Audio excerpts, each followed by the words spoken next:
नमस्कार, स्वागत है आपका। आप देख रहे हैं द न्यूज और मैं रानी गुप्ता आपके साथ। बिहार के पत्रकार मनीष कश्यप ने रिहाई के बाद बड़ी दहाड़ मारी है। दरअसल आपको बता दें कि उन्होंने रिहा होते ही बिहार की नीतीश और तेजस्वी सरकार को जम करके घेरा है और उन्होंने बिहार की सरकार को कंस सरकार करार दिया है। इसी के साथ ही सीधे तौर पर कहीं ना कहीं इस बात के भी संकेत दे दिए हैं कि क्या बिहार में कोई बड़ा खेला होने वाला है, क्योंकि साफ तौर से मनीष कश्यप ने मीडिया से बातचीत करते हुए यह कहा है कि अब उन्हें युवाओं के साथ मिलकर के बिहार को बदलना है। आपको बता दें, दरअसल पटना हाई कोर्ट से सशर्त जमानत मिलने के बाद बिहार के यूट्यूबर पत्रकार मनीष कश्यप को रिहा कर दिया गया है। आपको बता दें कि मनीष को बिहार की बेऊर जेल में रखा गया था। 9 महीने बाद मनीष कश्यप को जेल से रिहाई मिली है।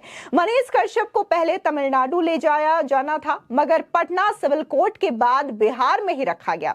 दरअसल मनीष कश्यप ने पटना की बेऊर जेल से निकलते ही बड़ी संख्या में मौजूद समर्थकों से घिर गए और समर्थकों ने उनका जोरदार तरीके से स्वागत किया। कहीं ना कहीं उनके जितने भी समर्थक बिहार में या फिर देश के अलग अलग हिस्सों में मौजूद थे, उन्होंने इस बात का इंतजार किया कि आखिर मनीष कश्यप जो हैं वो जेल से बाहर कब आएंगे। दरअसल इस दौरान मनीष कश्यप ने बिहार सरकार पर जमकर निशाना साधा। मीडिया से बातचीत करते हुए मनीष कश्यप ने कहा कि बिहार में कंस की सरकार चल रही है। मनीष कश्यप ने कहा कि मेरे खिलाफ साजिश की गई थी, इसी की वजह से मैं 9 महीने जेल में रहा। उन्होंने कहा कि भगवान कृष्ण ने जेल में जन्म लिया था। बिहार में बहुत सारे कंस हैं जिन्होंने मेरे खिलाफ साजिश की थी।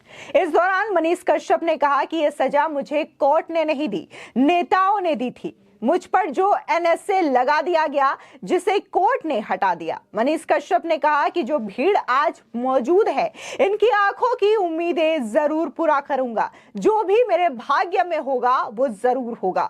मनीष कश्यप ने राजनीति में आने के सवाल पर कहा कि अगर भाग्य में होगा तो मैं इन लोगों के बीच में पत्रकारिता करूंगा और मुझे बिहार को बदलना है।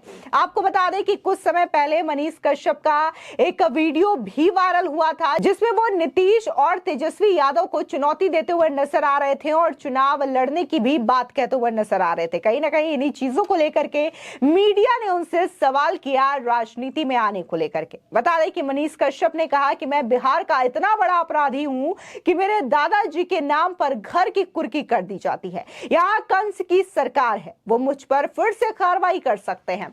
यहाँ मैं जेल से निकला हूं, कोई ट्रैफिक क्लियर नहीं है। अपनी गाड़ी के आगे भारी भीड़ देखकर मनीष कश्यप ने कहा कि यहाँ सभी को सुरक्षा मिल जाती है, लेकिन हमारे लिए रोड ही खाली करवा दीजिए। मनीष कश्यप ने अपने आगे चल रहे लोगों से कहा कि आगे बढ़ने दीजिए, वरना ये लोग मुझ पर फिर से कोई केस कर देंगे। दरअसल आपको बता दें कि 12 मार्च 2023 को हथकड़ी पहने एक व्यक्ति की ट्रेन में यात्रा करते हुए वीडियो अपलोड की गई थी। इसी मामले में मनीष कश्यप के खिलाफ एफआईआर हुई थी। मनीष पर आरोप लगाया गया कि सार्वजनिक भावनाओं को भड़काया गया है। इसके लिए वीडियो के साथ छेड़छाड़ की गई। पुलिस ने आईपीसी और आईटी अधिनियम की कई धाराओं के तहत कार्रवाई की थी। इस केस में पटना हाई कोर्ट ने मनीष कश्यप को सशर्त नियमित जमानत दी है।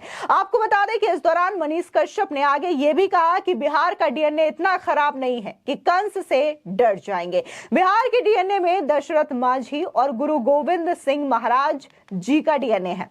मनीष कश्यप ने बताया कि नानी मेरी कैंसर से पीड़ित है, जिनका इलाज मैं लगातार करवा रहा था, लेकिन मैं जेल जाने के बाद इलाज नहीं करवा पाया। मेरी नानी कैंसर की 4th स्टेज में बीमार है, जिसका इलाज एम्स में चल रहा है। मेरे जेल जाने से नानी के इलाज में बहुत दिक्कतें हुई हैं। जेल से रिहा होने के बाद सबसे पहले मैं अपनी माँ से मिलने बेतिया गांव जाऊंगा, उसके बाद नानी से भी मिलेंगे। आपको बता दें, दरअसल मनीष कश्यप पर कानूनी शिकंजा तब कसा गया था जब तमिलनाडु में बिहार के लोगों के खिलाफ हिंसा को लेकर एक वीडियो सामने आया था। आरोप लगाया गया था कि यह वीडियो मनीष कश्यप ने फर्जी तरीके से अपने यूट्यूब चैनल पर दिखाया है। मनीष कश्यप के वीडियो को तमिलनाडु पुलिस ने गलत बताते हुए केस दर्ज किया था। वहीं तमिलनाडु सरकार ने मनीष कश्यप पर एनएसए के तहत कार्रवाई भी की थी। मनीष कश्यप ने राहत पाने के लिए सुप्रीम कोर्ट का रुख किया था। उस समय तमिलनाडु सरकार ने एनएसए हटाए जाने से इनकार करते हुए सुप्रीम कोर्ट में अपनी दलीलें भी दी थी और यहाँ पर गौर करने वाली बात यह है कि तमिलनाडु और बिहार सरकार की ओर से कपिल सिब्बल पैरवी कर रहे थे और बाकायदा ये कहा था कि जिस तरीके से वीडियो मनीष कश्यप के द्वारा अपलोड किया गया है, कहीं ना कहीं मनीष कश्यप की फैन फॉलोइंग ज्यादा है और इससे लोगों पर असर पड़ सकता है। जिसके बाद बाकायदा इस मामले की सुनवाई कर रहे सीजीआई डीवाई चंद्रचूड़ ने फटकार लगाई थी और ये कहा था कि इस आधार पर कैसे किसी पत्रकार पर आप एनएसए लगा सकते हैं। यह पूरी तरीके से गलत है कि किसी पत्रकार पर इस तरीके से नेशनल सिक्योरिटी एक्ट यानी कि एनएसए जैसा गंभीर धारा लगा करके उनके खिलाफ कार्रवाई की जाए। हालांकि मनीष कश्यप को राहत मिल गई थी। वहीं मनीष कश्यप के खिलाफ बिहार के बेतिया जिले में 7 मामले दर्ज किए गए थे। इसमें बीजेपी विधायक से मारपीट और जान से मारने की धमकी देने के अलावा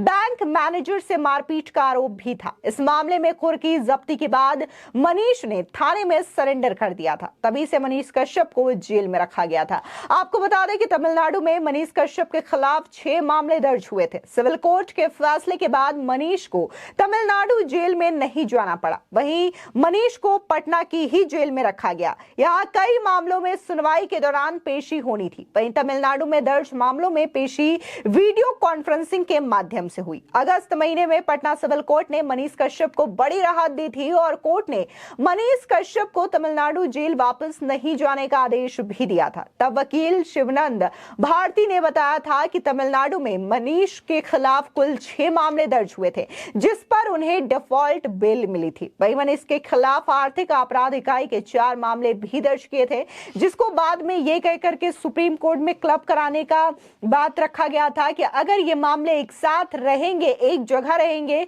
तो इसकी सुनवाई के लिए भी आसानी होगी। लेकिन यहाँ पर गौर करने वाली बात यह है कि जब मनीष कश्यप को गिरफ्तार किया गया था तो बिहार बंद का आह्वान हुआ था और कहीं ना कहीं मार्च में जब बिहार बंद का यह आह्वान किया गया था तब इसका जबरदस्त तरीके से असर देखने को मिला था और बिहार पूरी तरीके से बंद हो रखा था। हर दुकानें जो है पूरी की पूरी जो सड़क थी वो भी सुनसान था, सन्नाटा था। लोग जो है मनीष कश्यप के समर्थन में उतर आए थे और आज जब मनीष कश्यप की रिहाई हो चुकी है तब भी जब वो जेल से रिहा हो रहे थे तब कई सारे समर्थक जेल के बाहर मौजूद थे और उन्होंने बड़ी ही गर्मजोशी के साथ पत्रकार मनीष कश्यप का स्वागत किया। कहीं ना कहीं ये तस्वीरें दर्शाती है कि बिहार में मनीष कश्यप की पॉपुलैरिटी क्या है और जिस तरीके से ये तस्वीरें सामने आई है जाहिर तौर पर ये नीतीश कुमार, लालू यादव और तेजस्वी यादव की काफी ज्यादा टेंशन बढ़ाने वाली है। क्योंकि एक तरफ जहां बिहार में